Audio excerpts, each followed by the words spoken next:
Buenos días, nosotros vamos a hablar sobre la historia de la computación hasta lo que es la inteligencia artificial. Soy Alejandro Chacón Vargas y les voy a contar un poco de lo que fue la evolución de las computadoras hasta llegar a lo que es su situación actual. Bueno, prácticamente es un pecado, digamos, empezar a hablar de toda esta historia de la computación sin antes mencionar quién fue Alan Turing, ¿ok? Quien es conocido como el padre de la inteligencia artificial. Turing nació en 1912 en Londres. Él fue un matemático, un criptoanalista y un informático teórico. Entonces, a él se le atribuyen, digamos, hechos bastante importantes como la formalización del concepto de algoritmo, y lo más interesante fue su participación en el criptoanálisis de la máquina Enigma. Ok, ¿qué fue la máquina Enigma? Vamos a situarnos en el contexto de la Segunda Guerra Mundial. La Alemania nazi necesitaba comunicarse, ¿verdad?, entre las tropas sin que los aliados se dieran cuenta, ¿verdad? Entonces imagínense que ellos utilizaban imagínense como un telégrafo, por decirlo así, solo que todos esos mensajes que ellos enviaban estaban encriptados. Esto quiere decir que, bueno, imagínense que esos mensajes viajaban y estaban cubiertos por un escudo y la gente no podía saber qué decían, por decirlo así, estaban como en código, digamos. Entonces, obviamente, los aliados empezaron a pensar una manera, digamos, de cómo poder romper esa máquina y poder sacar todos los secretos nazis, que por supuesto era una gran ventaja para ellos. Entonces ahí aquí es donde entró, digamos, voluntariamente Alan Turing, y es bastante vacilón porque sus palabras, digamos, de cuando le preguntaron por qué él participó en el proyecto fue, eh, si cito, porque nadie está haciendo nada al respecto, así que tendré que hacerlo yo mismo. Y pues bien, él era tan chuzo que logró, digamos, ya después de un tiempo, junto con otras mentes brillantes, digamos, lograron romper lo que fue la máquina Enigma y sacar todos los secretos nazis, ¿verdad? Lamentablemente, ¿verdad? Turing sufrió bastantes crímenes de odio por parte del gobierno debido a su orientación sexual, y estos hechos lo conducieron a su muerte en 1954, algo bastante lamentable.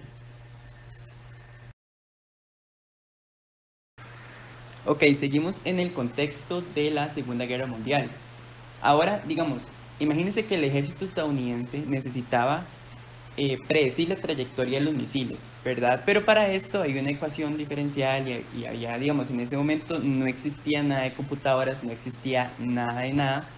Entonces, todo había que hacerlo malo. Es decir, contrataban como bastantes matemáticos que supieran, no sé, ponerles a resolver una ecuación diferencial a cada uno.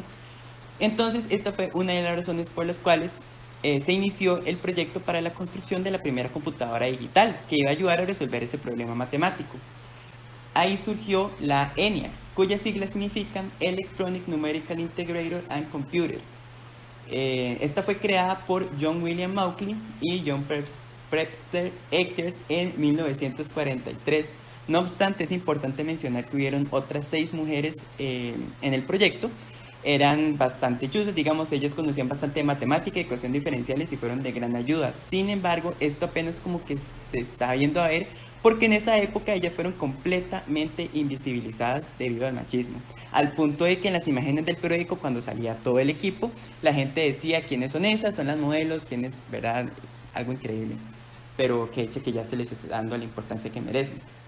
Ok, imagínense que la ENIAC era una máquina súper enorme, no es como una computadora de esas actuales, digamos, que cabe en una mesa, sino que era todo un salón, por decirlo así. Contaba con, para que se hagan una idea, de 7200 diodos de cristal, 1500 relés, 70.000 resistencias, 10.000 capacitores, y estaba compuesto en su mayoría por tubos de vacío. Lo peor es que, y un fallo bastante malo, por decirlo así, es que cada vez que se prendía y se apagaba, se arriesgaba que uno de esos tubos de vacío se rompiera, y esto casi que siempre pasaba. Entonces se decidió, digamos, para poder hacer más llevadero este fallo, dejarla encendida, y para que estos tubos, digamos, no hubiera que reemplazarlos tan a menudo, sino que igual se quebraban, pero no tan seguido, por decirlo así. Algo muy gracioso de esto, ¿verdad? Un dato muy curioso es que resulta que las polillas se veían atraídas por las luces de la computadora y provocaban fallos, digamos, cuando se secaban a los bombillos o a los tubos, digamos, hacían que se quebraran y provocaban fallos. Entonces resulta que, ok, ¿cómo le dicen los estadounidenses a los insectos? Se les dicen bugs. Y resulta que cuando había un fallo, entonces ellos decían, it's a bug. Pero ya como se imaginarán, no sé, como que fue de ahí, digamos, es donde sale a que ahora a los fallos informáticos se les llama bugs. Digamos, es una palabra que ya se utiliza bastante en nuestros tiempos. Entonces me pareció bastante interesante.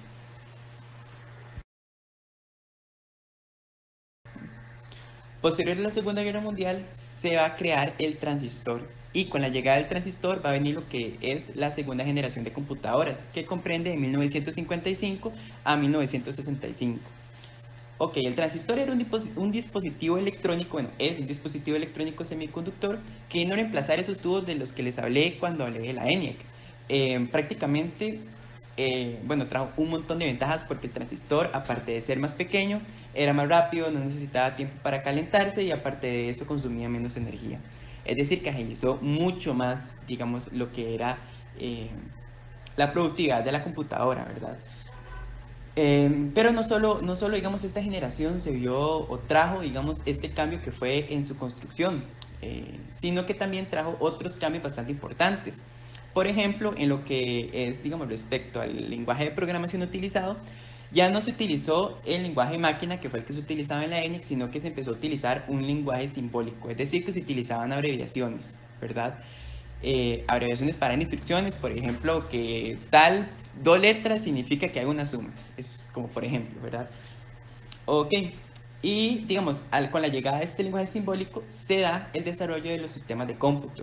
Otro dato bastante importante es que el software utilizado, ¿verdad? El hardware también, produjo como una, no sé, una bajada en los costos. Sin embargo, estos costos seguían siendo carísimos porque las computadoras, ok, son más pequeñas, pero seguían siendo bastante grandes. Entonces, seguía siendo bastante caro hacer computadoras, por eso casi nadie tenía, pero ya eran un poco más baratas que las primeras.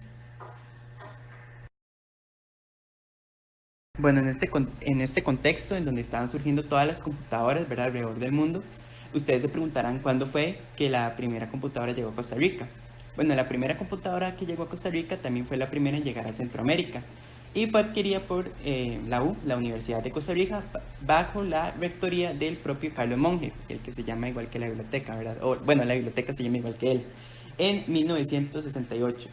Resulta que era un modelo IBM 1620 que fue comprado por la U con un préstamo a la empresa IBM, que en ese momento, digamos, estamos hablando de ya lo que es como, ya como, bueno, al menos para Costa Rica era como un paso de la segunda generación a la tercera, porque ya se está dando mucho la tercera generación.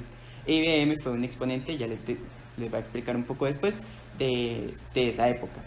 En fin, un dato curioso fue que el primer semestre de 1969, es decir, la compu llegó en 1968 y ya en 1969 ya estaban todos los estudiantes, por decirlo así, ya, bueno, a los que les correspondía, aprender el programa de Fortran, que era el programa que utilizaba la computadora. Entonces, entre compañeros dijeron como, bueno, tenemos que ponerle un nombre a la computadora. Porque la computadora, no sé, se tenía que llamar de alguna forma. Entonces resulta que hicieron como una especie de concurso y el nombre que ganó fue Matilde. Y Matilde se bautizó y Matilde se quedó, digamos, para siempre. Entonces resulta que Matilde está ubicada, digamos, en una computadora grande, abarcaba toda un aula y está ubicada en lo que antes era el Centro de Cálculo Electrónico de la Escuela de Ingeniería Eléctrica y Mecánica. Eso supongo que se encuentra en la facultad que ya no es facultad, ¿verdad? En la vieja. Ok, Matilde trabajó para la U hasta 1974, que ya se tuvo que pensionar porque ya llegó Clotilde, que era como la suplente, porque era como una computadora más, un modelo mejor, ¿verdad? Sin embargo, Matilde se quedó como trabajando ahí más o menos, como con acciones secundarias, pero ya en 1980 ya fue donde se dejó de utilizar para siempre. Actualmente está en la biblioteca Carlos Monge Alfaro, pero solo en la unidad central porque era bastante grande y yo creo que todo lo demás se desechó. Yo no sé qué se hizo, pero está como ahí una demostración, digamos, como exhibición la unidad central. Aparte de que yo imagino que es lo más curioso porque lo demás me imagino que son puras, no sé, cajas grandes, la verdad, no sé. Entonces ahí por si cuando volvamos al campus la quieren ver ahí supongo que va a seguir. Ok, ahora sí, ya les voy a hablar de lo que fue la tercera generación de computadoras, ¿verdad? Que duró hasta 1971 y nació con lo que fue la invención de los circuitos integrados. Entonces es como una especie de analogía entre lo que es la segunda generación que llegó con los transistores y ahora esta tercera que llega con los circuitos integrados. Los circuitos integrados, imagínense, digamos, bueno, es un dispositivo electrónico que tiene por dentro un montón de componentes eléctricos miniatura. Entonces, cuando hablé de la ENIAC, les dije que tenía como 1000 y no sé qué de diodos, 1000 y no sé qué de capacitores. Pues bien, ahora todo eso está, pero viene en miniatura dentro de un circuito que ya de por sí es pequeño. Entonces vean el avance, ¿verdad? Ahora bien, el primer circuito integrado se llevó a cabo en 1958 por Jack S. Kilby, que era un ingeniero que trabajaba para la empresa Texas Instruments. Como dato, digamos, bastante importante, es que, como les había dicho, la empresa IBM fue un exponente. ¿Pero por qué? Pues esta empresa fue la primera que se atrevió a utilizar un circuito integrado en computadoras. Entonces, para 1964 fue como el nacimiento oficial, por decirlo así, de la generación con la IBM 360. Imagínense qué tan importante era la IBM en el mundo de la computación, que prácticamente computación e IBM eran sinónimos en esa época, ¿verdad? Matilda era un IBM. Pues bien, bueno, al igual que la generación anterior, que trajo otros cambios aparte de la utilización de transistores, ahora esta generación, la tercera, también trajo otros cambios, como fue que ya se dio la multiprogramación y también el surgimiento de la industria del software. Aparte de eso, ya la computadora va a tener otras utilidades, ya no solo de cálculo matemático, como la N, que se utilizó para el problema de los misiles, sino que también ahora las computadoras se pueden utilizar también para el procesamiento y análisis de datos y también, obviamente, para cálculos matemáticos. Ahora bien, como al utilizar, digamos, circuitos integrados, por supuesto que las computadoras se redujeron un montón de tamaño, fueron muchísimo más rápidas y consumieron menos energía. Y ven que esto es como algo en común, vamos como avanzando. Con la ENIAC, que era una cosa, ¿verdad? Decían que inclusive en Florida, que era donde estaba, digamos, la ENIAC, se iba a la luz cuando la prendían.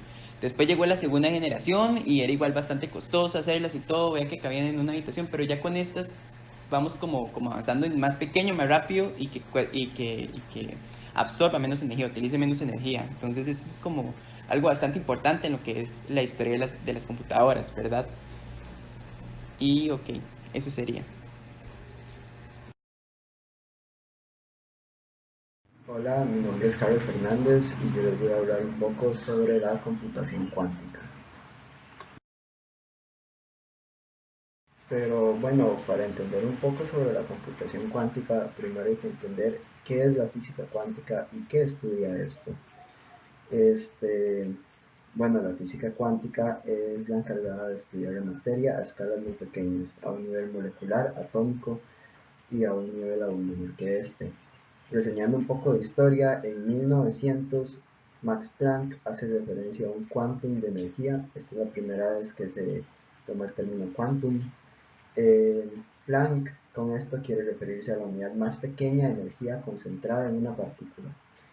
Pero no fue hasta que en 1905, cuando Albert Einstein hace grandes avances en este tema, explicando el efecto fotoeléctrico, que nos lleva a ganar un premio Nobel, este, logra redefinir más el tema de quantum, pero en 1920 se comienza a sentar más fuerte las bases de y cambiando el nombre de física cuántica por mecánica cuántica. ¿Qué es un ordenador cuántico y en qué se diferencia de un ordenador clásico? Bueno, basándonos un poco en la historia, los ordenadores cuánticos surgieron en 1981 cuando Paul Benioff propuso aplicar las leyes cuánticas en el mundo de la computación. Entonces, un ordenador cuántico está compuesto por qubits, mientras que un ordenador normal trabaja solamente con bits. Los bits pueden encontrarse en dos estados, 0 o 1, mientras que el qubit tiene la capacidad de estar en una superposición de estados. Una superposición de estados es la capacidad de una partícula de encontrarse en dos o más estados al mismo tiempo. Es decir, un qubit tiene la capacidad de tener un poquito de 0 y un poquito de 1, o mucho de 1 y poco de 0, o mucho de ambos. Por ejemplo, con un ordenador normal podemos tener una fila de n cantidad de números, y esta cantidad va a ser toda abarcada solamente por unos y ceros. Mientras que en un ordenador cuántico tenemos una fila de n cantidad de números. Esta va a estar compuesta por todas las posibles combinaciones, es decir, 2 a la n. Por ejemplo, si una computadora normal quisiera hacer una combinación de 3 bits, esta solamente podría elegir una de estas combinaciones, ya sea 001, 010 o 100 o las demás posibles combinaciones que tienen. Mientras que una computadora cuántica podría tomar los valores de 2 a la 3 porque estamos haciendo combinaciones de 3 bits. Es decir, podría adquirir 8 posibles combinaciones y estas 8 posibles combinaciones estarían todas correctas. Ok, pero una forma más fácil de representar o de ilustrar estos qubits es mediante la esfera de Bloch. Esta es una representación geométrica de los estados puros de un sistema cuántico de dos niveles. Esto quiere decir que podemos ubicar un punto en cualquier parte dentro de la esfera, y este se puede representar como una combinación lineal de los estados 0 y 1. La esfera de Bloch es una representación muy exacta de lo que es un estado cuántico, o para este caso lo que sería un qubit. Pero pasando a un ejemplo un poco más sencillo, más cotidiano y más fácil de entender, podemos ver el gato de Schrödinger. ¿Qué es el gato de Schrödinger? Bueno, este es un sistema que plantea que un gato se encuentra dentro de una caja. Esta caja es oscura y está totalmente sellada. No podemos ver dentro de ella. Dentro de esta caja hay una botella con un gas venenoso y un sistema que se encarga de activar este. No obstante, este gas tiene un 50% de probabilidades de activarse o no. La interrogante que plantea este problema es que no se sabe el estado en el que se encuentra el gato, si este está vivo o muerto, hasta no abrir la caja y comprobarlo. Bueno, podemos asumir entonces que un qubit puede trabajar de la siguiente manera. El qubit puede tomar el valor de que el gato está vivo o muerto, y ambos valores son correctos, hasta que no se compruebe lo contrario.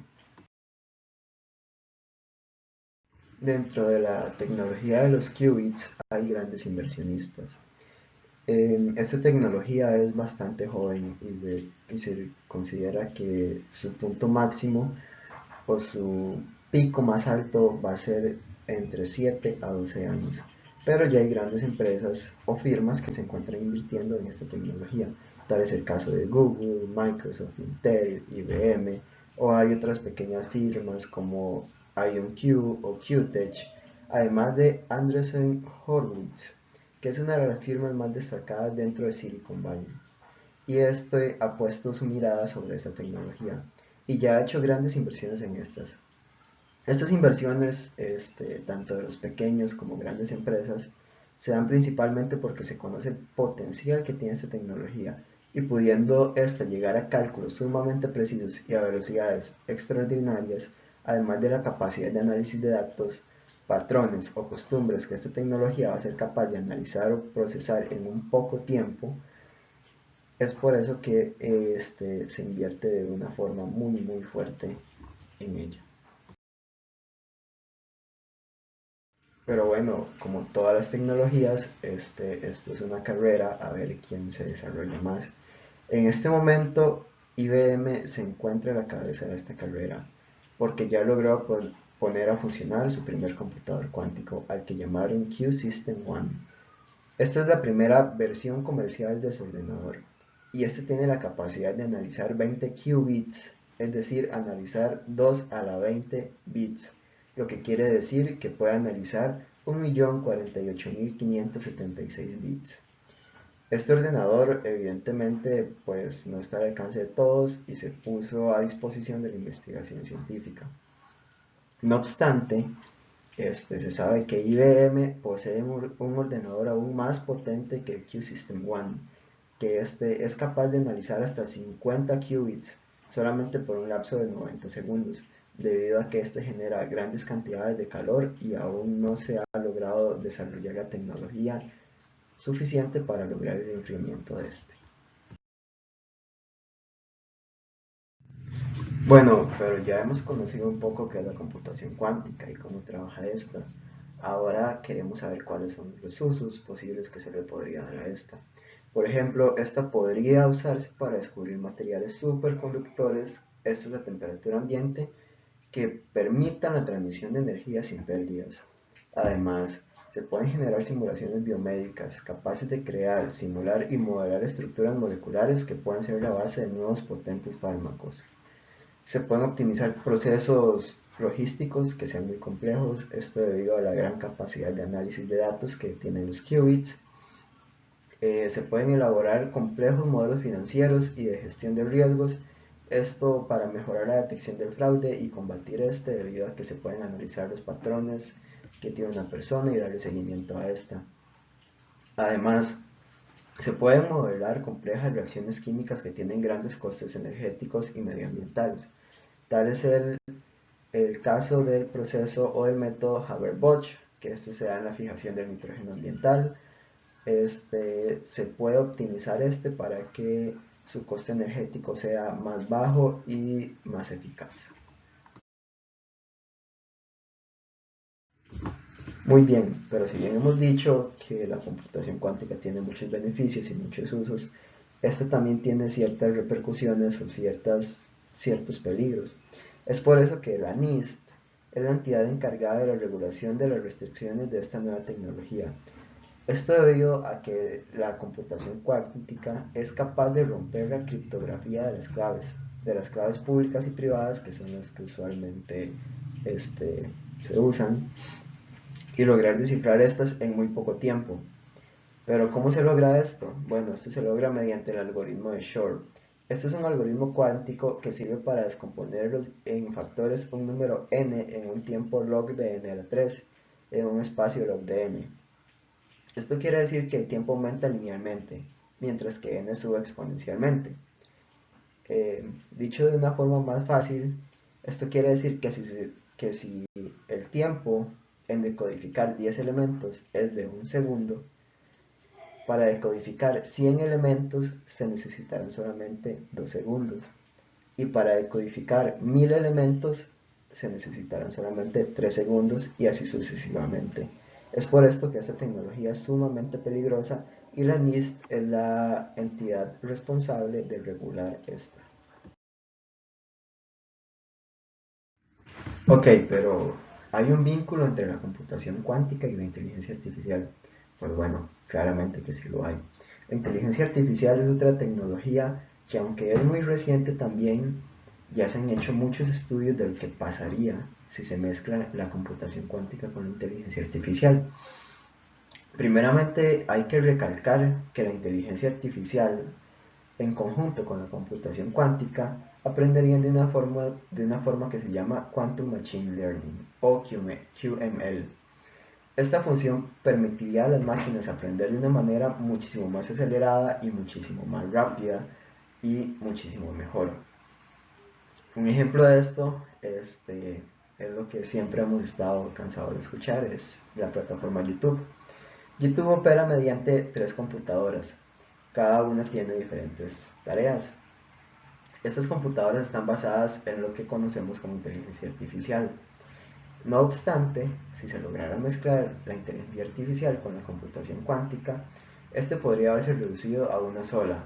Aprender sobre el usuario de una manera más acelerada, saber qué quiere escuchar o ver en cada momento del día, esto dependiendo de la hora o el lugar en que se encuentre, cuál haya sido el patrón de comportamiento de esa persona durante el día, es decir, en qué lugares ha estado, durante cuánto tiempo, si esta persona ha estado bajo estrés este día, si es un día entre semana que tiene que trabajar o es un fin de semana que la persona descansa, en fin.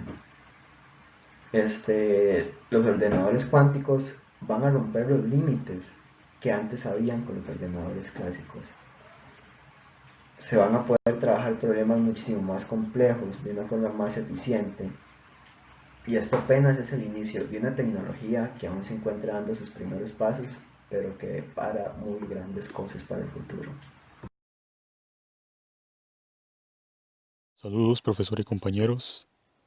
Yo soy James Guadamos Scott y estas son las implicaciones y desarrollo de la inteligencia artificial.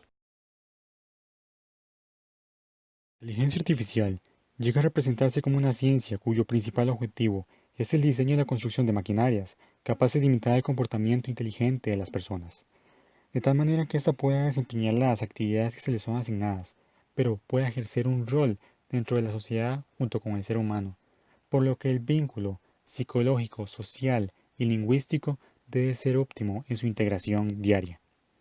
De tal manera que esto conlleva la búsqueda de invenciones innovadoras que puedan adaptarse a las necesidades de cada estructura social en las cuales son implementadas, por lo que para considerar una inteligencia artificial deben tomarse en cuenta rasgos como que ésta piense, actúe y que sus pensamientos y acciones tengan un carácter racional.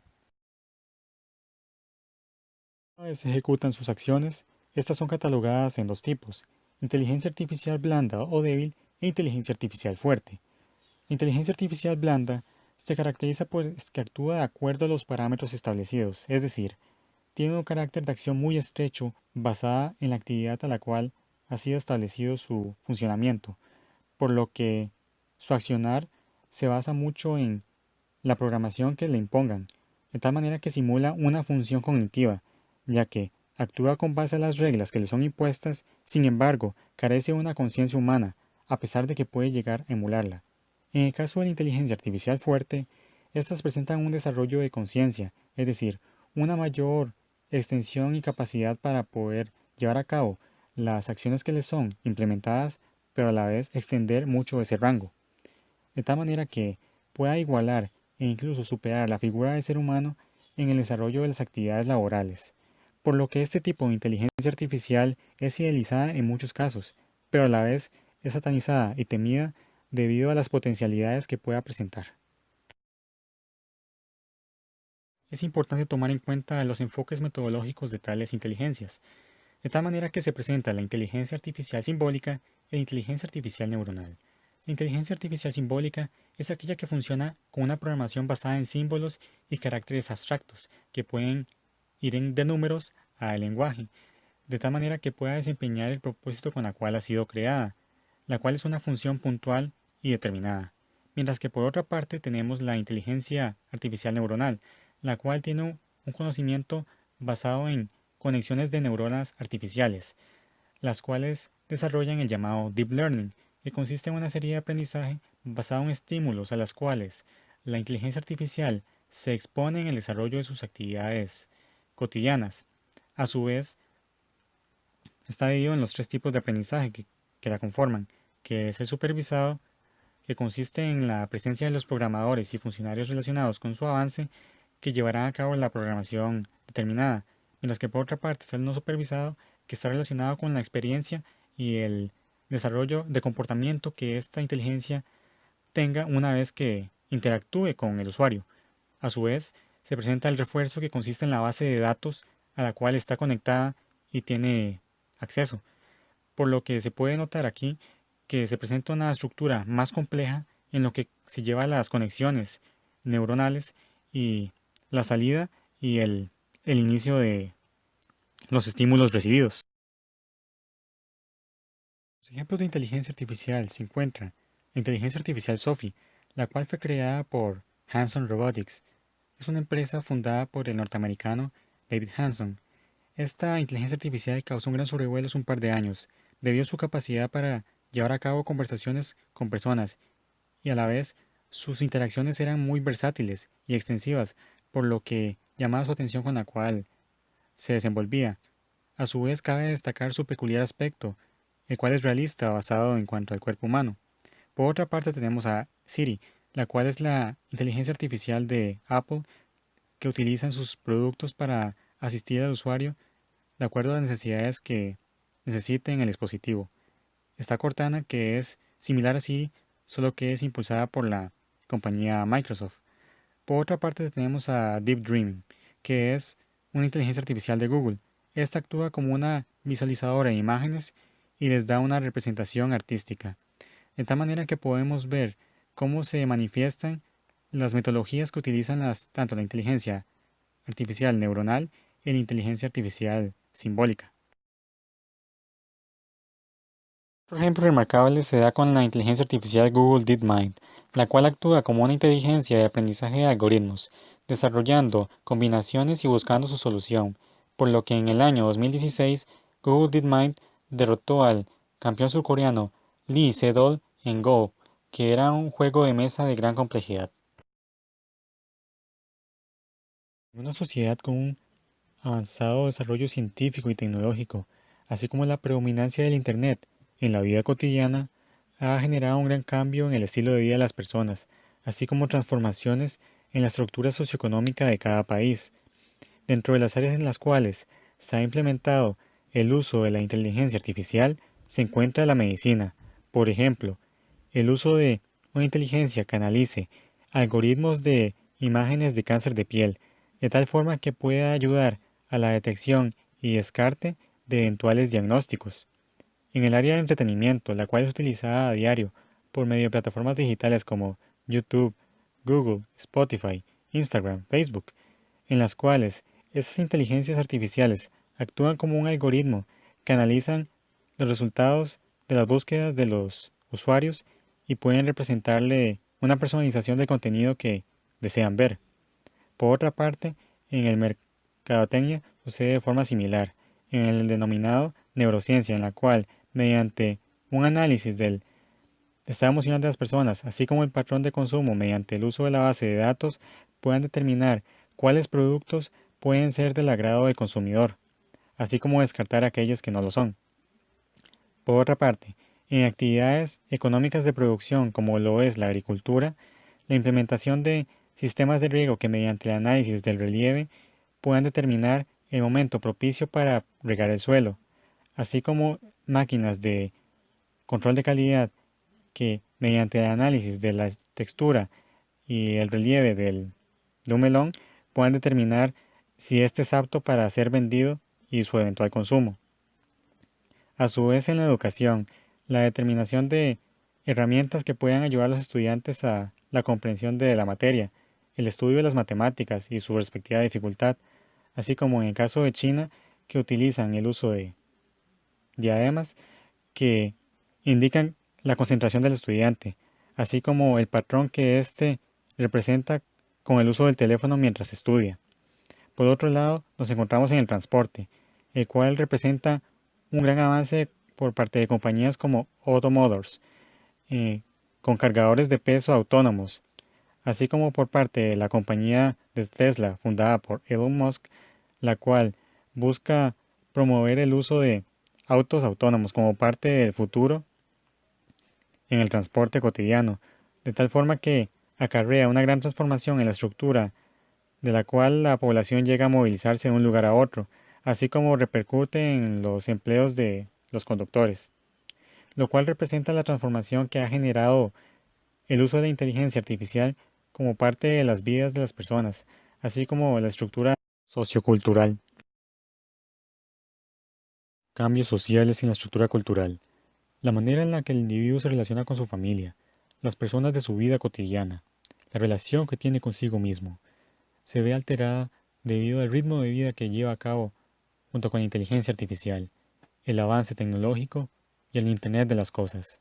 Su estilo de vida está basado en el patrón de consumo, la base de datos que define cuáles son sus preferencias y qué es lo que detesta. Un estilo personalizado de vida con tal de satisfacer sus necesidades. A su vez, busca una cercanía con la máquina, definida con el lenguaje abstracto en la cual ésta fue programada, en la que se define una interacción mutua. Con los avances que conlleva, se resalta su contraparte, la cual corresponde a actos ilícitos y de crimen desorganizado, es decir, la falta de ética y moral en el uso de la inteligencia artificial puede llevar a cabo estragos que pueden afectar la integridad de las personas. Aumento del desempleo. Con el incremento en la complejidad de las actividades laborales, esto conlleva a la generación de empleos relacionados con una logística más elaborada, así como la predominancia de un lenguaje técnico, de tal forma que se eliminan aquellos rudimentarios, tales como la mano de obra. Ejemplos de esta situación se representan en el devenir de los choferes de bus o taxis, considerando la intervención de carros autónomos, o bien los recolectores de frutas de una transnacional, los cuales son sustituidos por máquinas que se encargan de llevar a cabo esta función. Son intereses políticos. El desarrollo de una carrera armamentista en busca de obtener mayor avance tecnológico y ejercer influencia sobre el resto de las naciones. Mayores exponentes los tenemos como Rusia, Estados Unidos, Japón, China o Corea del Sur. Si bien es un hecho que La tecnología que han implementado ha traído avances en la tecnología y ciencia, pero cabe destacar que la moral o bien los intereses que puedan estar trasfondo llegan a ser inciertos.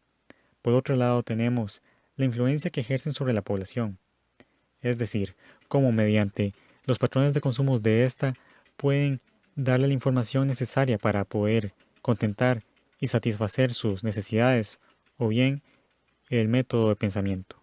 El apego por la tecnología. El apego por la inteligencia artificial conlleva una forma de estar más cerca para consumir y poder satisfacer las necesidades. Un estilo de vida basado en el patrón de consumo, mientras que por otra parte se limitan los trabajos de otras personas y se incrementan las brechas sociales. A su vez, se genera la dependencia de esta inteligencia artificial como un sustituto de la compañía humana, ya que se pueden suplir las necesidades del usuario de acuerdo al nivel de autonomía que la inteligencia cuente. Cuando la ficción corre el riesgo de ser realidad. Ejemplos se pueden encontrar en la obra de George Orwell 1984, en la cual se retrata cómo mediante intereses políticos se utiliza la inteligencia artificial y la tecnología para el monitoreo de la población, así para moldear la información que mejor les convenga recibir. Robots e Imperio de Isaac Asimov se denota el temor a una inminente rebelión de las máquinas y que éstas tomen el control total.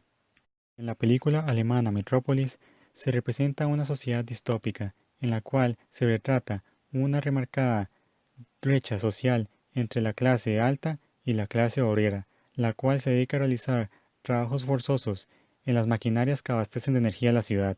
Esta brecha se acrecenta una vez que surge una inteligencia artificial que alienta a la clase obrera a rebelarse contra las máximas autoridades. De esta manera se representa de forma hipotética los peligros de una manipulación inadecuada de la inteligencia artificial, así como la representación de escenarios fatídicos mezclados con un poco de fantasía acerca del uso inadecuado de las tecnologías.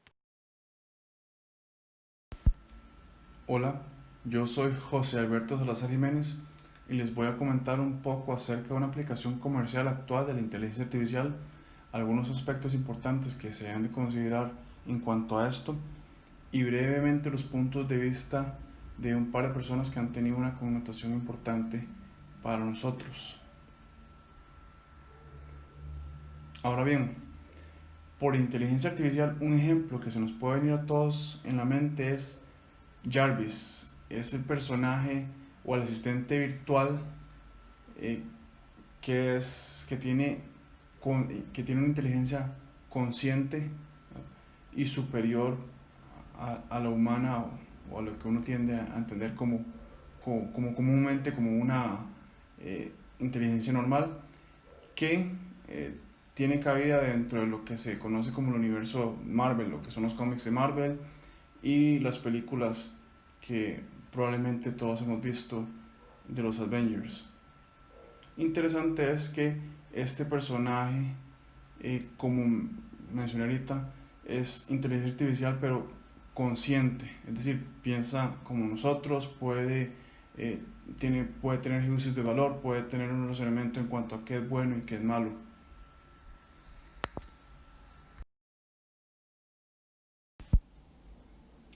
Ahora bien, en realidad el concepto común de inteligencia artificial está muy errado. Nosotros creemos que por inteligencia artificial es un robot, ¿verdad? Porque un robot puede ser un código de programación el cual es capaz de pensar por sí mismo y es capaz de ejecutar cualquier tarea reemplazándonos. ¿Okay? Ahora bien, ese concepto está errado. Realmente la inteligencia artificial es un cierto grupo de código el cual es diseñado para que ejecute ciertas tareas y para que se pueda automejorar inclusive a través de la obtención de datos. ¿Okay? Una aplicación comercial que actualmente ocurre con la inteligencia artificial son los que conocemos como asistentes virtuales y son todos estos dispositivos que probablemente todos hemos visto, ¿verdad? Que se pueden utilizar para el manejo o para el control de tareas personales, como por ejemplo la utilización de nuestros teléfonos celulares para ya sea llamar a alguien o programar ciertas tareas o agendar reuniones a través de comandos de voz, y también para controlar parámetros ambientales y dispositivos que tenemos en nuestros hogares. Por ejemplo, iluminación, temperatura, el encendido y apagado de objetos. Lo más clásico que se conoce es, por ejemplo, el manejo de televisores y el encendido y apagado de parlantes o la reproducción de multimedios. Entonces, actualmente existen varios de esos tipos de dispositivos que probablemente todos conocemos, ¿verdad? El Amazon Alexa, el Google Assistant, el Microsoft Cortana, el Apple Siri y el Samsung Bixby. Todos ellos tienen sus dispositivos originales o propios, ¿verdad?, que pueden interactuar con otros dispositivos, que claramente tienen que ser diseñados para que eso ocurra de esa forma, para que se puedan comunicar entre ellos. ¿Okay? Ahora bien, esto presenta un problema.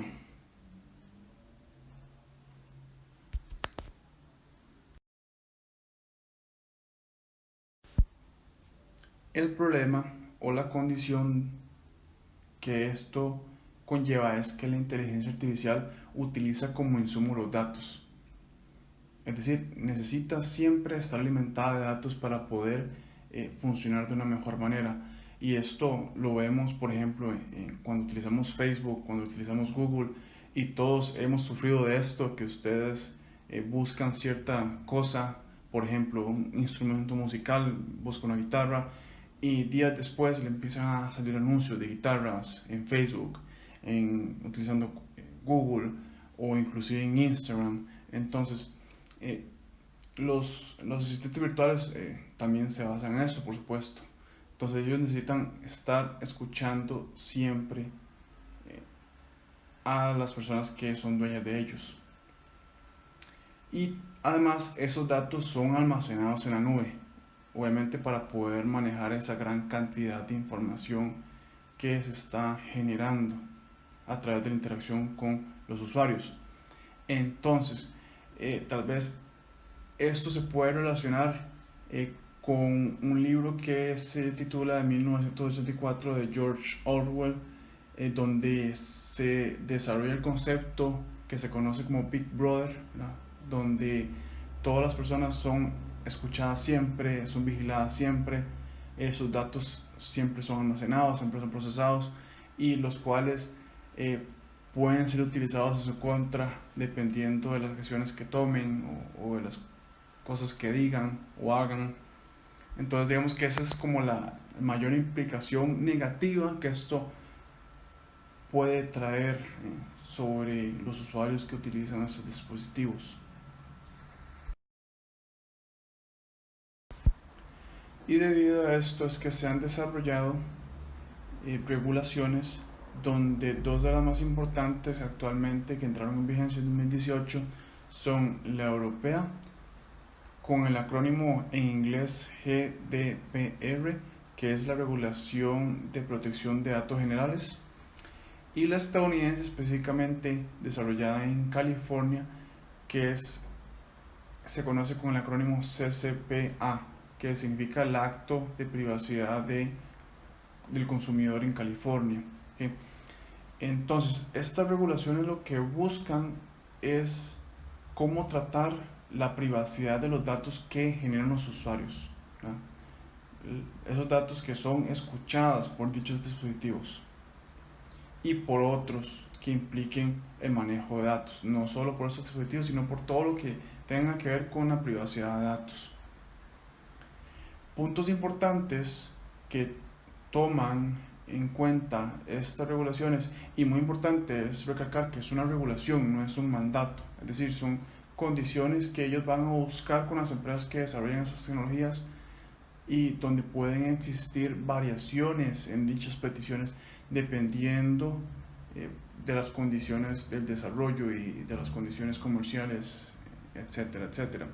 Entonces, puntos importantes que se mencionan en estas regulaciones es uno, el consentimiento de los usuarios, es decir, el uso de estos dispositivos debe primero solicitar consentimiento de los usuarios para el manejo de sus datos. ¿Okay?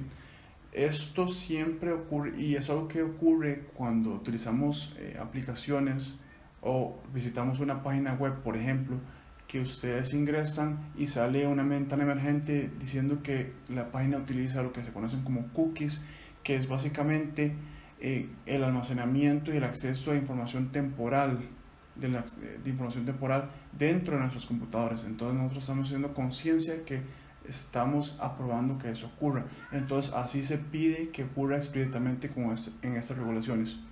Después se solicita, se trata de manejar los datos de forma anónima, es decir, el almacenado de datos se debe tratar de que ocurra de forma anónima, de que no tengan nuestros nombres vinculados explícitamente con ellos. También aparte se puede manejar lo que se conoce como el pseudonimizado de los datos. En lugar de cambiarle específicamente o en lugar de hacer los datos anónimos, sería más bien cambiarle como el nombre, por así decirlo, para que no se liguen directamente a cada uno de nosotros. También se menciona lo que es la generalización de datos. Por ejemplo, que no se especifique que usted está utilizando un dispositivo en X ciudad o en X dirección específica, sino que se generalice a una jerarquía más amplia, por así decirlo, en Costa Rica o cada una de las provincias, que no sea específicamente donde estamos utilizando dichos dispositivos. Y también se menciona lo que es el encriptado de datos, ¿okay?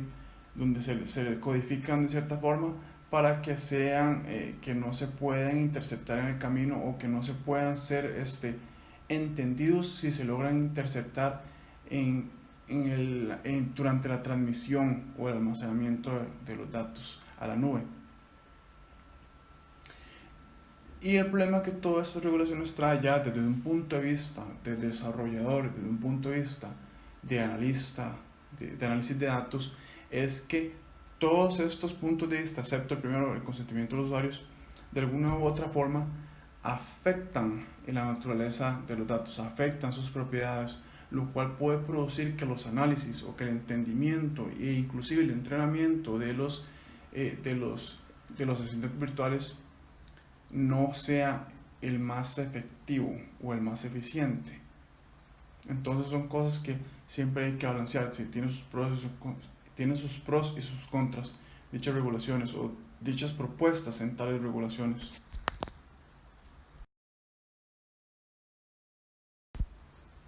Y como les estoy mencionando, la inteligencia artificial está diseñada actualmente para que ejecute ciertas tareas específicas. Aún estamos muy lejos de que la inteligencia artificial llegue a ser consciente por sí misma y pueda ejecutar cualquier tarea que ella quiera. Elon Musk, quien es un emprendedor muy importante actualmente y dueño de varias empresas de tecnología que son muy importantes, como lo es Tesla Motors, SpaceX, SolarCity y Cyberlink, ha presentado o ha mencionado un par de preocupaciones en varias entrevistas. Una es que la inteligencia artificial se utiliza para asuntos militares, lo cual tiene todo sentido.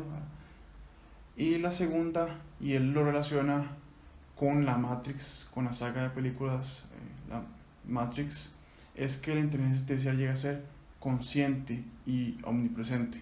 Es decir, que como que estés en cualquier lado, como todo va a estar conectado a internet, y que ella tenga conciencia por sí misma, que sea capaz de pensar a nuestro nivel.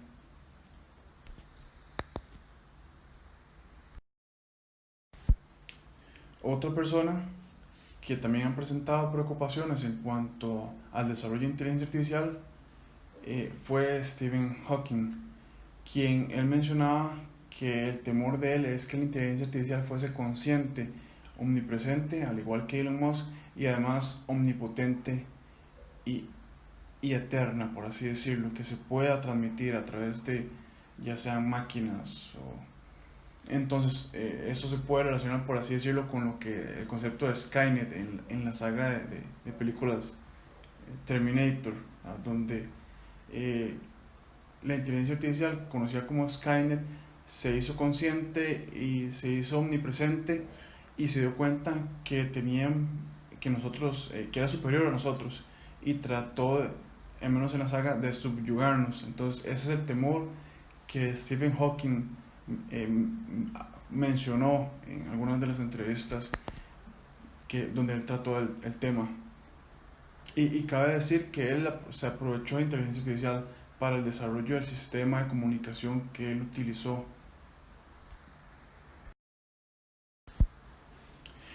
Y recalco, estamos muy lejos de eso. Realmente es casi, o se considera actualmente que es no imposible, pero que es muy difícil llegar a ese punto. ¿Okay? Dado estas condiciones, existen actualmente muchas empresas que están trabajando para el desarrollo de inteligencia artificial enfocada en diferentes tipos de tareas, ¿no? O de soluciones. Los líderes más importantes en la actualidad son Google e IBM. Google con su proyecto DeepMind realmente tiene actualmente muchos impactos, muchos beneficios en cuanto y principalmente en aplicaciones de medicina, en el desarrollo de prótesis, en el desarrollo de sistemas de diagnóstico, de autosistemas de diagnóstico y en el desarrollo de, por ejemplo, sistemas de comunicación como el que utilizó Stephen Hawking, pero mucho más avanzados, que no requieran la invasión con dispositivos para poder hacer la intercomunicación. Y también está trabajando en lo que es la computación cuántica o en lo que ellos conocen como quantum supremacy, lo cual va ligado con esto porque la computación cuántica brindará capacidades ilimitadas de procesamiento de datos y eso es muy importante para el desarrollo y la mejora de inteligencia artificial. Por su parte, IBM actualmente vende y continúa desarrollando su plataforma Watson para inteligencia artificial, que se puede relacionar con un asistente virtual, pero en realidad va mucho más que eso, tiene mayor cantidad de aplicaciones. Y también trabajan en lo que es la computación cuántica. De hecho, ellos, Google e IBM, son los mayores exponentes en cuanto a la investigación relacionada con computación cuántica actualmente. E inclusive públicamente ambos se hablan del otro, ¿verdad? Es cuando uno tiene un avance, se jactan de ello ante el otro públicamente. Eso es algo que es realmente interesante y cómico. Muchas gracias por la atención.